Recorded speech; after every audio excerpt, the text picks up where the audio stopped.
مسیح یسوع میں آپ سب کی سلامتی ہو میرے عزیزو۔ میرا آج کا میسج آف گاسپل میں لوں گی متی کی انجیل اس کا 6 باب اور اس کی 16 آیت سے۔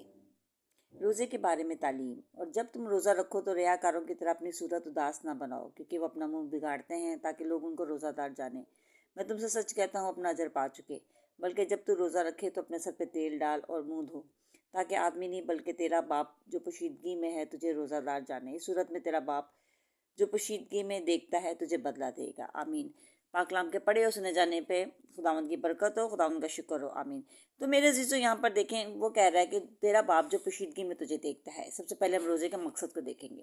روزے کا مقصد ہے خدا کے ساتھ جڑنا، خدا کے ساتھ کنیکشن کرنا، خدا کو منانا، خدا کے ساتھ رہنا۔ اس میں یہ خدا ہمیں یہ سکھانا چاہتا ہے کہ آدمی صرف روٹی سے نہیں جیتا بلکہ ہر ایک بات سے جو خدا کے منہ سے نکلتی ہے۔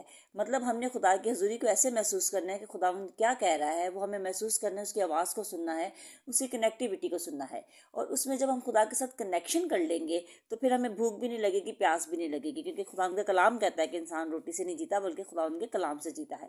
خدا کا کلام کب سنیں گے؟ جب ہم خدا کے حضور جھکیں گے۔ اور خدا کے حضور جھکنے کے لیے بہترین طریقہ یہ ہے کہ ہم روزہ رکھیں۔ روزہ نہ صرف ہمارا منہ کا روزہ ہو، مطلب ہمارے پیٹ کا روزہ، ہم پیٹ کو خالی رکھیں، بلکہ ہمارے آنکھوں کا روزہ، ہمارے منہ کا روزہ، ہم اپنی زبان کو کنٹرول کرنا ہے، ہمیں اپنے سیلف کو، اپنے نفس کو کنٹرول کرنا ہے، تاکہ ہم زیادہ سے زیادہ خدا ان کے حضوری کو محسوس کر سکیں۔ اب یہاں پہ دیکھیں، لوگ روزہ رکھتے ہیں اور اس لیے رکھتے ہیں کہ لوگ ان کو روزہ دار جانیں، لوگ ان کو ایماندار جانیں، لوگ ان کو کہیں کہ یہ بندہ بڑا ہی راست باز ہے، یہ روزے رکھتا ہے، یہ نماز پڑھتا ہے، یہ دعا کرتا ہے۔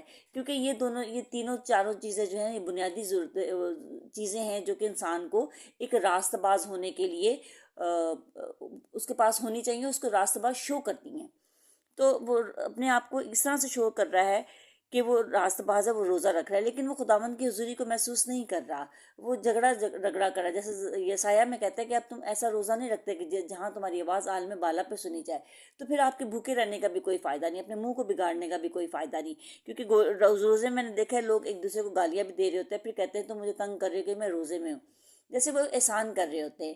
تو روزہ میرے عزیزوں ہم اپنے لیے رکھتے ہیں کہ ہم خدا کے ساتھ کنیکٹ رہیں، ہم خدا کی حضوری کو محسوس کریں، اس کی آواز کو محسوس کریں۔ اس لیے نہیں رکھتے کہ ہم بھوکے پیسے رہ کے لوگوں کے ساتھ جھگڑا کریں۔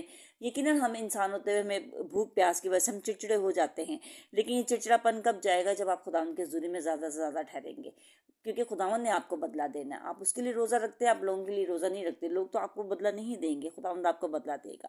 میں امید کرتی ہوں میرا آپ کا کلام آپ کو پسند آیا ہوگا، کیونکہ صحیح مقصد روزے کا یہی ہے، روزے کا مراد یہ ہے کہ آپ خدا کے ساتھ جڑے رہیں۔ Thank you very much. خداوند آپ کو برکت دے اور توفیق دے کہ آپ روزے